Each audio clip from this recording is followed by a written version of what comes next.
Once again, after 32 years, reparations advocates are confident the bill will finally pass. Yes. The legislation that would establish a commission to study reparations and recommend remedies for Black Americans for centuries of slavery is back in the spotlight after a congressional hearing earlier this week. Advocates are more confident than ever that H.R. 40 will pass the House of Representatives, which they describe as a welcome but long overdue milestone for the bill's 32-year history on Capitol Hill. It's a sad commentary on this country that it has taken this long. Kechi Tafa, a human rights attorney and decades-long reparations advocate, told Newsweek, reparations are an issue whose time has come. Yeah, I agree with you, brother. Named after the broken 1865 promise to redistribute Confederate land to former slaves, popularized as 40 acres and a mule, H.R. 40 was first introduced by the late Representative John Conyers in 1989, just 1 year after Japanese Americans won a formal apology from the U.S. government and reparations for their internment during World War II. We were looking around saying, excuse me, there's a precedent for this.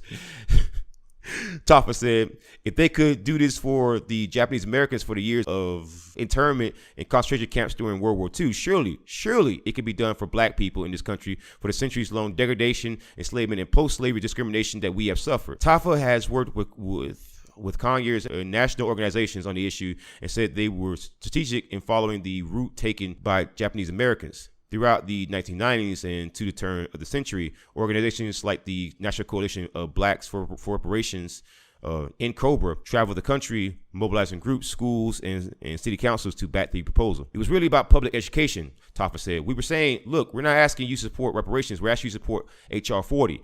But the campaign hit a lull after the September 11, 2001 attacks, and during President Barack Obama's presidency, Tafa said, Obama, the first Black president, was not in favor of reparations. Then in 2014 came Ta-Nehisi Coates' article for the Atlanta titled The Case for Reparations. The peace advocates say helped revitalize the movement. The next year, the National African American Reparations Commission, or NAARC, was formed to fight the reparatory issue.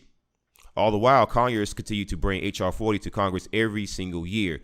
The reintroduction of the legislation wasn't simply a routine activist say, it was a state. The statement is commitment. Ron Daniels, the convener of NAARC, told Newsweek. It says that he did not give up and the movement did not give up because that's how social movements work. We have to be relentless. Conyers handed H.R. 40 over to Representative Sheila Jackson Lee when he retired in 2017. Since Conyers' first introduction of the bill decades later, it had changed from a study proposal to a remedy bill that would allow the commission to make recommendations to Congress regarding any form of compensation and atonement for slavery.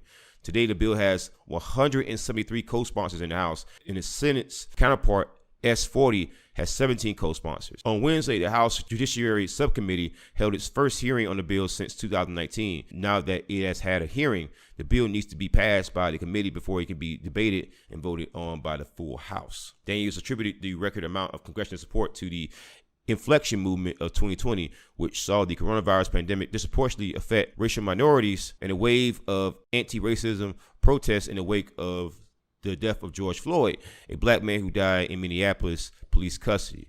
You saw Black voters march on ballot boxes in South Carolina to rescue Biden's flagging campaign, and then return on Election Day to flip Georgia, and then return again to send 2 Democrats to the Senate to achieve the ability for the administration to have a tenuous majority. Daniel said, all of these factors have been incredibly important. That's one of the biggest reasons why, and the Republican Party wasn't even hearing it. They weren't even hearing it. But right now, the House is going to vote on it, and that's a wrap. If it passes the House, passes the Senate, Biden's going to sign it, and we get reparations. You know, even if they don't send me a dime, the fact that I know that so many people in Charleston, South Carolina, you know, my people down in Horry County, Marion County, you know, Myrtle Beach, Beaufort, my people, that'll be all the justice that I needed.